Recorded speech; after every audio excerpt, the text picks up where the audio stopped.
di yung aking gagawing puluhan. So mahina. Magpapalit ako. Ito ay paa ng lamesa na bumigay.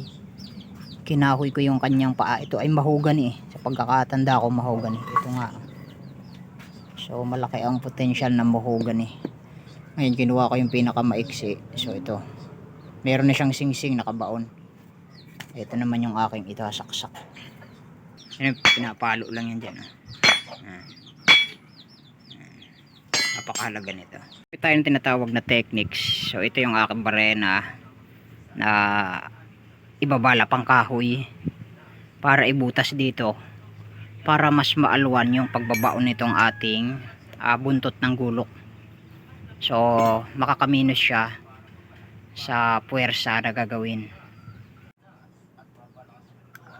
Pangkahoy ang ating gagamitin. Ayan. Ayan. Para hindi mabasag kasi matigas yung ating gagamitin eh. Kung hindi ako nagkakamali, mahugan ito kasi ang antipolo magaan. So, sa aking panlasa ay mahugan itong gagamitin kong kahoy. Ito kasi itong isang ito na magaan, mahinang kahoy talaga ito. So ito ay aking pinagpraktisan lang.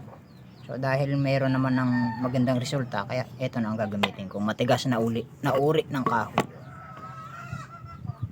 Paa ng lamesa yan. So naisip kong kuhanin dahil sira na yung lamesa. I-recycle ko as puluhan. Siyempre ito na ang ating kasunod na gagawin. So drill, ibubutas natin yan dyan.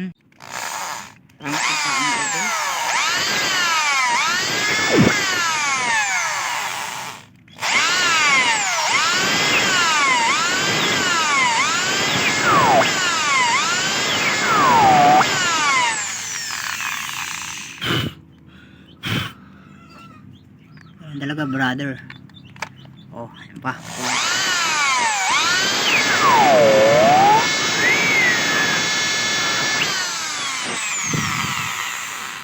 Pakita naman natin.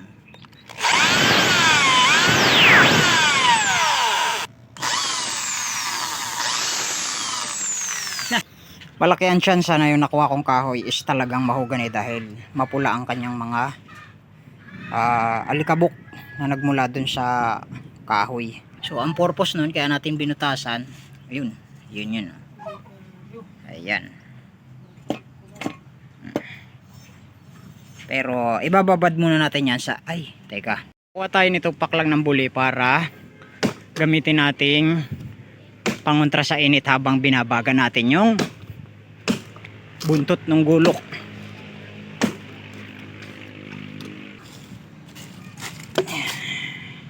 So yan ang purpose natin. Kasi ito ay ang paklang ng buli is may tubig.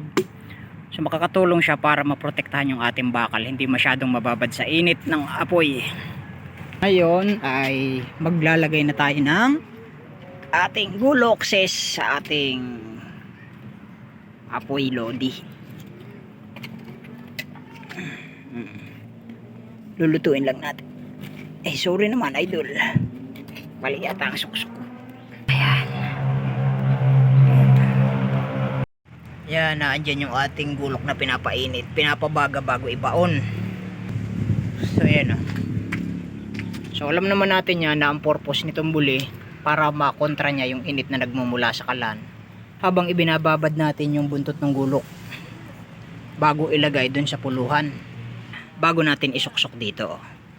Syempre binari na natin yan para malaki yung ating maging advantage habang ibinabaon yung pinabagang buntot ng gulok na to.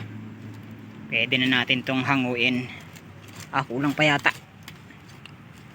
Kulang pa kapatid. Kulang pa, di pa nagbabaga. Init na to. Sigurado to. Mainit talaga. Brother Louie. Ayan, nag-uusok.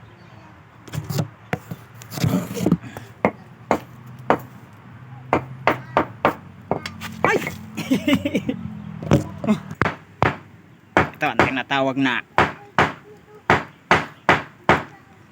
pinabaga ni Udong. Ayan. So panibago na naman tayong experiment upang matiyak natin kung matibay ba itong napili nating kahoy. Mahogani. Init na to. Sigurado to. Mainit talaga.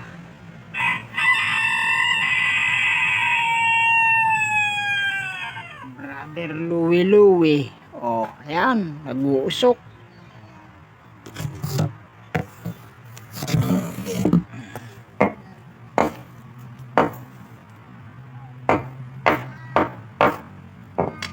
Ay!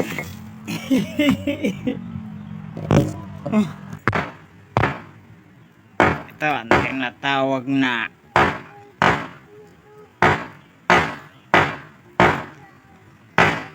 hinabakan ni Udong. Ayan. So, panibago na naman tayong experiment upang matiyak natin kung matibay ba itong napili nating kahoy. Mahogani.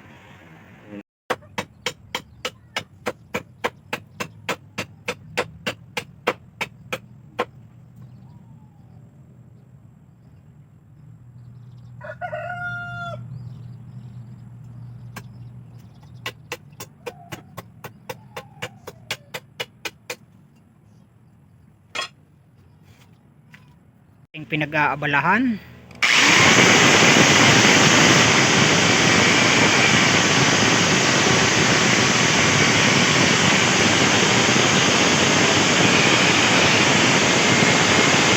Ating yari. So, hindi ako sigurado kung mahogani o yung isang klase ng kahoy. Basta ang ano ko dito is matibay. Hindi siya yung kahoy na pagka binaak mo, pinalakol mo, dire-diretso. Ito ay kung mabaak siya ay napaka iksila ang kumbaga, hindi siya nagkakalamat agad pagka ating binabasag. Magandang klase ang pagkakahoy. Kasi may mga kahoy na pagka nagkalamat, dire-diretso. So ito hindi ganun. Kaya mas matibay kumpara doon sa una kong ginamit na talagang kurutin mo lang na baon ang kuko. Okay na. So pati diskartehan na lang natin yan ng talim yan.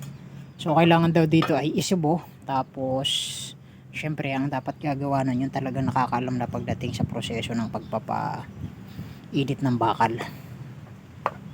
Pero itong puluhan yari na sa atin. Ito lang naman yung talim lang naman kahit hanggang dito lang siya. Oh. Hindi naman kailangang isang buo eh isubo.